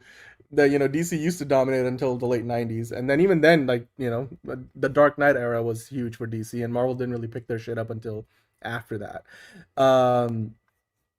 Has a bigger market share, you mean in the comics? We're talking about the comics at the moment. But you know what? Speaking of Martha, as I mentioned, John, I feel like this, of all the glazing that we do for Batman, I feel like this is probably the best shot I saw all day. Because and 5 hours now. Yeah, literally, I have been. And of all the stuff that Zack Snyder posts, Batman Mercy Killed Marvel. But like of all the stuff that Zack Snyder posts about his, you know, glory days in the DCEU, and again, he looks back at them fondly because, you know, and I'm happy to see that he is able to do that now and not look back at it as like this really terrible time in his life. He's I mean, and again, there were good moments and bad ones, and so I think from a mental health standpoint, this is good to see Zack Snyder's, you know, any filmmaker looking back at their work fondly. It's rare because a lot of filmmakers like look back at their work with regret because they're perfectionists and they always want to do better. Ron Howard talks about that. Like, you know, every project somehow finds a way, you know, to break your heart in his masterclass. But and that's true in a lot of ways. But so I appreciate that Zack Snyder looks back at this stuff fondly because he's clearly happy with what he produced, regardless of whether everybody accepted it or not or loved it or not. But John, this clip, this piece of film here is, I think, an IMAX, aspect ratio, behind the scenes look, because I feel like this looks like promotional footage. Let me put these on. Yeah. Go ahead. Seeing this frame projected in IMAX makes the difference immediately clear. The retained detail and physical scale of the image are overwhelming in person. Yeah, I can imagine you put this image up on screen. I mean, look, Ben Affleck's Batman, whether you loved his portrayal or not, I have to say the definitive fight scene, and then it was meant to be the definitive Batman fight scene, the whole warehouse fight scene, which this seems to be, you know, kind of showcasing here. God, I feel like probably the most menacing live action Batman, and in terms of like most accurately replicating the OP powers of Batman as a close quarter combat superhero, like who doesn't even have powers. He's not a metahuman. This version of Batman was it. And I know there's a lot of people out there who still want to see the Ben Affleck version of the Batman movie, and they would like to see some of them, would like to see Zack Snyder direct it. I don't think that's happening, but I just love these new looks at that portrayal, because I always thought that Ben Affleck's Batman never reached his true potential, and just reminiscing, even for the sake of just reminiscing, sometimes you're like, look at this photo, John. I mean, it's like you want to see that projected on an IMAX projector in a 70mm IMAX theater. Like that looks epic. Or you could watch a better movie. I'm just talking about the photo for the moment, but thank you for the context. Speaking of context, John, yes, Zack Snyder does post other stuff, because every time we bring this stuff up, you guys are like, does he only post DCEU stuff? Is that why the Snyder cultists are going off? But yes, Zack Snyder does post photos from his other works, including the movie that he has recently been filming, The Last Photograph, and they were filming in Colombia, and well, you could see that it is another one of those military themed films, which Zack Snyder has an affinity for, has always had that. He also was posting photos from behind the scenes of 300, so between The Last Photograph and 300, and then Army of the Dead, and then it's like every other thing he posts is from the DCEU days. But I just wanted to put it out there. We usually don't give it a fair shake to those other photos that Zack Snyder posts. I think they deserve a little bit of spotlight as well. But yeah, John, as you said,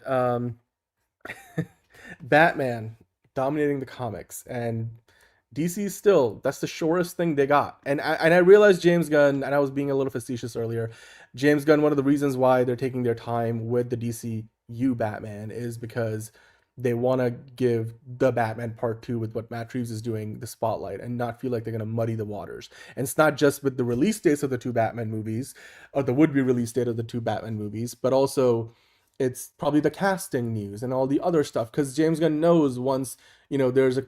Because can you imagine, John, just for a moment, just kind of humor me, and we don't have to spend a ton of time on this because we got to get to Tier List Tuesday, but if you just humor me for a moment, if they were to announce a casting for the DCU Batman within the next year's time, and that would be within the window that they would start to, not only go into production, but finish production and then be promoting the Batman Part 2, I can imagine the only conversation, all the social media conversation around Batman would be the DCU casting, and then everybody straight up comparing it to Robert Pattinson's Batman. So I think the one element of James Gunn saying he wants to wait until the Batman Part 2 is coming out, and this is, take it, as just speculation on my part. By the way, hello Stacy in the chat. I'm just gonna say this out loud because I feel like James Gunn might have, this is maybe his thinking, and I'm speculating, but I feel like it's an educated guess. I think he doesn't want to muddy the waters for the Batman Part 2 by, casting a Batman for the DCU, or, making that movie, move a little bit faster through script development, which also means potentially that the DCU Batman movie might be even further off than we, can imagine. Because while Christina Hodson might be working on the script, John, maybe we won't get it until not just 2028 or 2029. Maybe we're not getting it until 2030, because if they're not going to start to do the casting, because if that news starts to leak, then all of a sudden it is muddying the water for another Batman.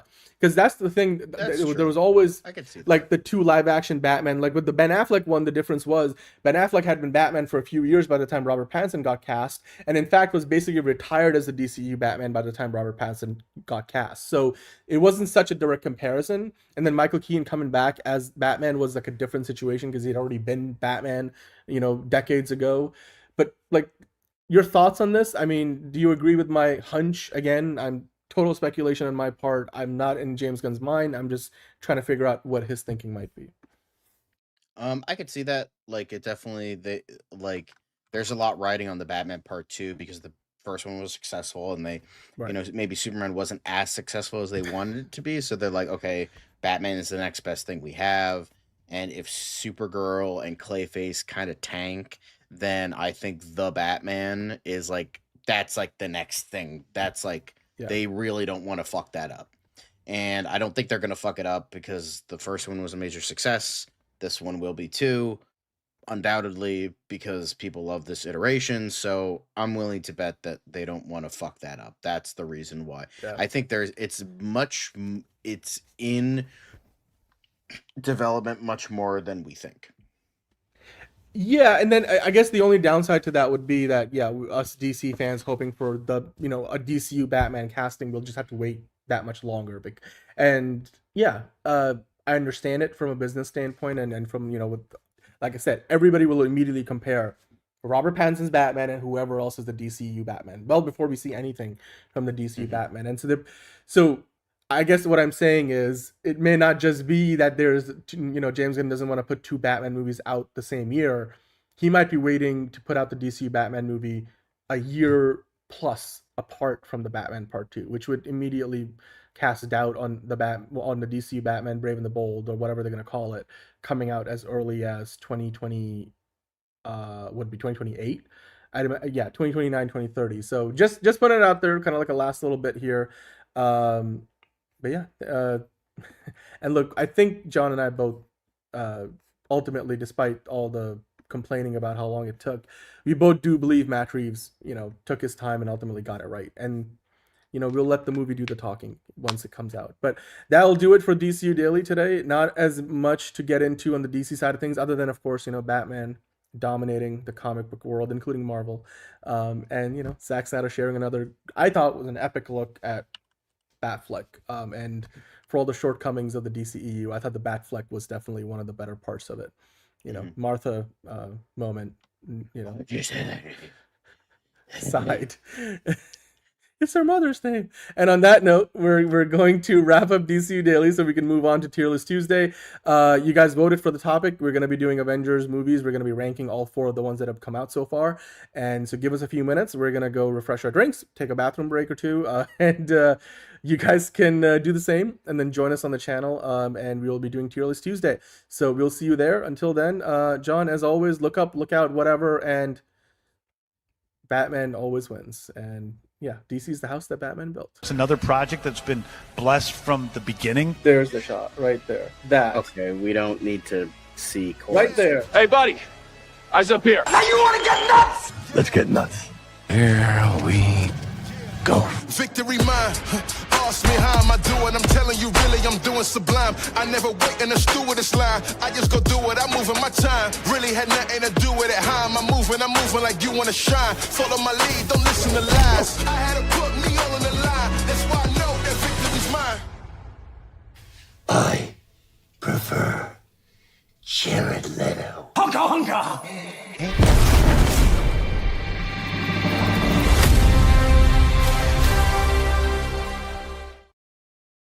Remember, always fuck Jeff Snyder and always fuck Tom King.